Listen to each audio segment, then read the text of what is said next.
If you are an American and you love your Ford, your Chevys, your Mopars, you need an AMC inside your garage to represent America in all its glory. Once upon a time, these cars were shunned upon.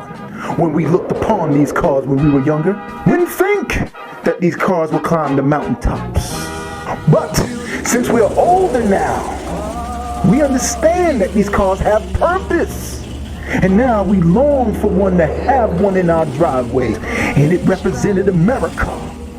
Not in the finest times, but in the only times. Our times when we were younger. Now look upon us now, we old men, wishing that we had one of these cars in our garage. AMC Gremlin, 304 and 4 on the floor. Javelin, we even take a Hornet. But you can keep that Pacer. We don't want that up in our garage. But we'll take everything else. Today, we're going to talk about AMC. We're going to start with AMC Gremlin, and we're going to go down the line.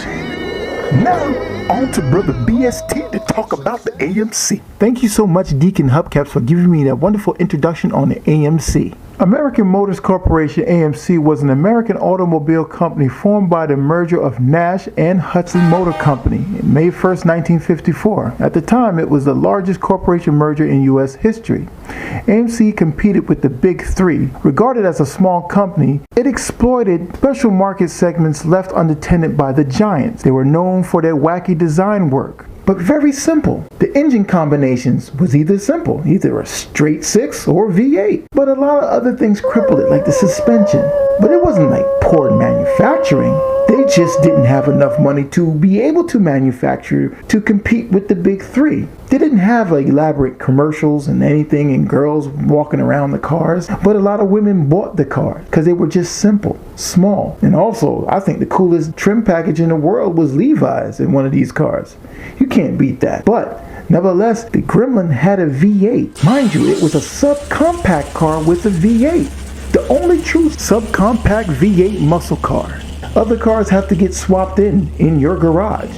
This one, you can buy it. The Gremlin X. 304, and 4 on the floor, or 3 on the floor, or whatever, how many on the floor. Something was on the floor, but you best to get it in the stick because that would be your best option. But other than that, man, the cars were cool. When I'm looking at it now, they were cool. They were solid.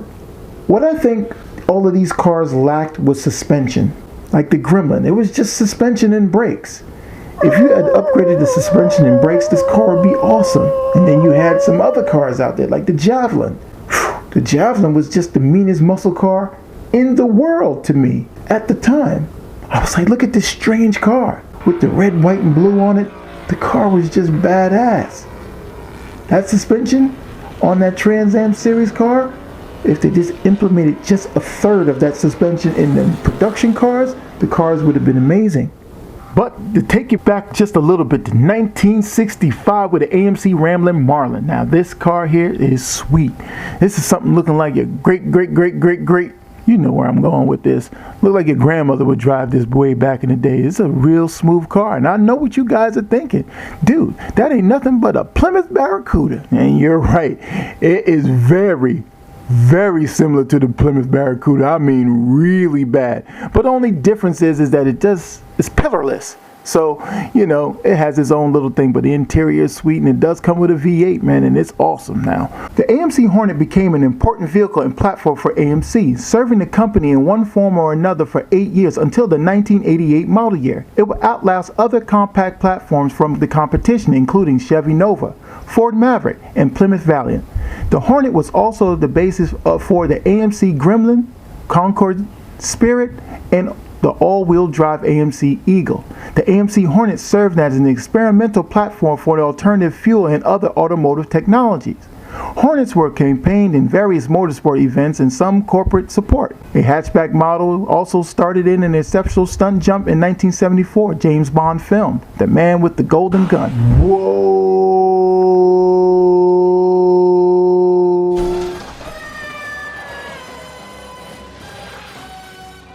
Now let's talk about the Matador. We're taking it back to 1972. This car is amazing. Look at it in 4-door. And it came in a 2-door.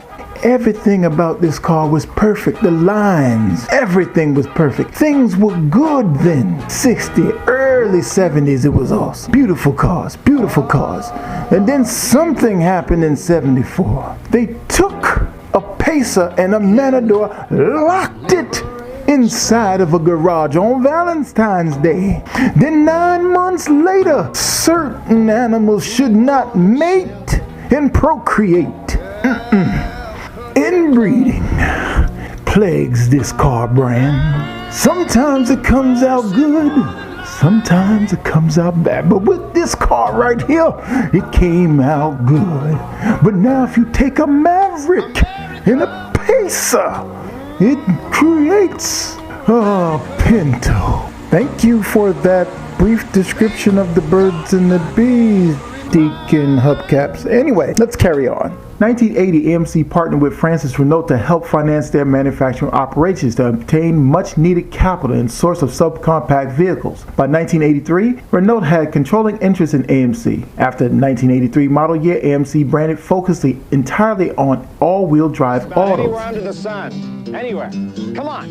Eagle's automatic four-wheel drive gives me the confidence to take the family to the beach the hard way. Eagle even hauls my boat out of this. Whoa, hold on tight, Slacks. Yo, we gotta rewind this thing back. There's no way you could talk about AMC in a four-wheel drive Eagle without talking about Jeep. AMC purchased Jeep in 1970. $7 million changed hands. The utility vehicle complemented AMC's passenger car business by sharing components and achieving volume efficiencies, as well as capitalizing on Jeep's international and government markets. In 1971, AMC spun off Jeep's commercial postal military vehicle lines, AM General. Then the French automaker Renault began investing in AMC in 1979. Renault began selling Jeeps throughout their European dealerships soon thereafter, beginning in Belgium and France, supplanting a number of independent importers. During this period, Jeep introduced the XJ Cherokee, its first unibody SUV. Global sales topped at 200,000 for the first time in 1985. By 1987, the automobile makers had changed and Renault itself was experiencing financial troubles. That's when Chrysler bought it. Alright, ADHD moment is over. Now we're getting back to the AMC Gremlin. When I think of AMC, I think Gremlin first. Many of you guys may think of something else, but I never, ever think Pacer in AMC. Pacer is like a separate entity all by itself. Even though it's an AMC brand, I think of it as Pacer. That is it. I don't like the two-door, but I do like the wagon version. That's me all day. Look at that. Look at it. That is fly. See the tail light section? They could have did that. The wagon version is the better hit. You getting the Pacer, the wagon. If a guy won the lottery and he's blowing this money fast, somehow he developed a coke habit of some sort, and he was watching the Super Bowl and he had this brilliant idea of getting a J-Lo midget and a Shakira midget, import him back to the USA to dance for him for 2 hours and then go home. That same guy, he would buy this. I don't know much about this car. I've seen it when I was young. I thought it was strange then. It's still strange now. I don't know what they were doing. I'm not going to say much about it. You guys can leave a comment below. I'm going to leave this alone. And we could be talking about some more cars that I may miss, but I didn't miss a lot of them. Like you may say, hey, yo, you ain't put none of the muscle cars like the 390 and all of that stuff, the SST. Nah, dude, I remember it. Listen to this engine. Listen to it. This is the Javelin SST. Mean behind car. You listen to that thing rumble. We're going to be doing a video separately. AMC muscle cars only. That's it. Look at this here. You know what this is? SC Rambler, aka the Scrambler. And that's what the name Scrambler came from, if you guys don't know, you young bucks. Because they put the SC and the Rambler together and it's called Scrambler. That's how it came about. Thank you guys for watching this episode of Build Something TV. Hope you guys were enlightened in some kind of way. I'm going to leave you guys with some racing at the end of the video, man. Check it out. And we'll see you guys on the flip side. Please comment below, man. Later.